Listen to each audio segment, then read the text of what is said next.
Santa did well. You came downstairs and there it was, the best bike on the market. You're gonna be just killing it out there. You're gonna be on the sprints with your buddies, or you're gonna be out there with the girls at the beach cruising along.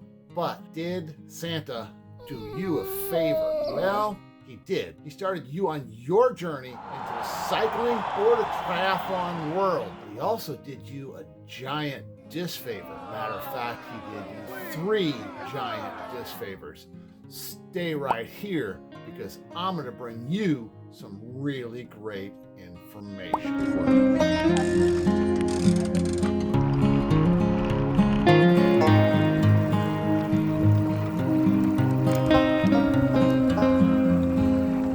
Fundamentally wrong with that first bike. It taught you to do 3 things incorrect. Number 1, it taught you to pedal wrong. Yeah, you push down on the pedals, you go forward. What's so hard about that? When you go into clipless pedals, there's a whole new method of pedaling to go faster. The second thing is it teaches you to stop wrong. Both of those I have covered on another video, and there'll be a link to that at the end. Wait for it. You will be able to fix all 3 of these issues. Now, number 3 that we're talking about today is your early bike taught you to not shift. What do I mean by that? Most of the kid bikes are single speed bikes. When you wanted to go faster, you pushed harder. When you wanted to slow down, you pushed less.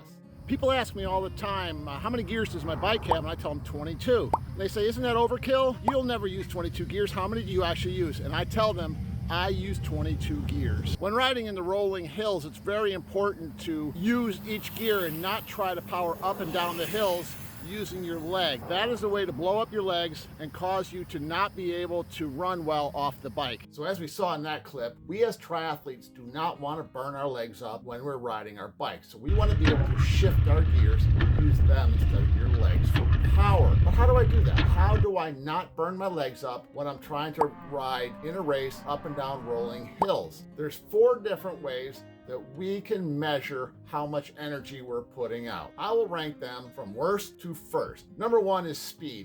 We don't want to use speed ever in a race because speed is subjective to the riding conditions, the wind, the hills, whatever happens. Speed is not the way to go. If you're trying to hold a specific speed, it's not going to work. You're going to burn your legs up, pushing against the wind, pushing up and down hills. The next is heart rate. Now, I normally would flip the heart rate and the rate of perceived exertion around, except in hills. Now, if you're using heart rate as a method of knowing how much energy you're putting out, it doesn't really work in the hills because when you go up a hill, your heart rate won't start to go up as your perceived exertion goes up. When you get to the top of the hill, your heart rate will continue to climb as you're going down the other side. It falls behind. That's why rate of perceived exertion is next. To really know how to use rate of perceived exertion, you have to practice it. And what I mean by that is you have to go out there and you have to find a pedaling cadence and a pedaling power, how hard you're pushing on the pedals, and be able to use that to shift. Try to keep that energy level steady throughout the whole ride. The best way to do this now is a power meter. If you've ever watched Chris Froome out there in the Tour de France,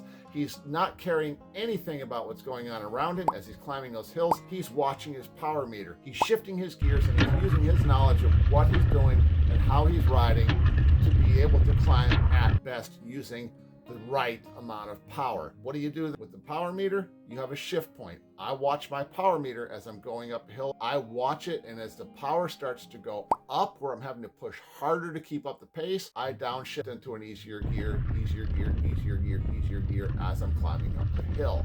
Now, this is the way you do it so you don't burn your legs up in the race. If you're getting value from this video, drop down below, give me a thumbs up, tell me what you do in a race to help keep from burning your legs up on the bike. So how does all this relate to riding on flat roads like the one you see right here behind me? Well, pretty much the principle is exactly the same. We're going to use our gears, not our legs. You just won't shift as much to get the power you need to go fast. If you're ready to fix all those problems that Santa Claus made when he brought you your first bike, check out this video right here. This is Coach John. Boom! I'm out.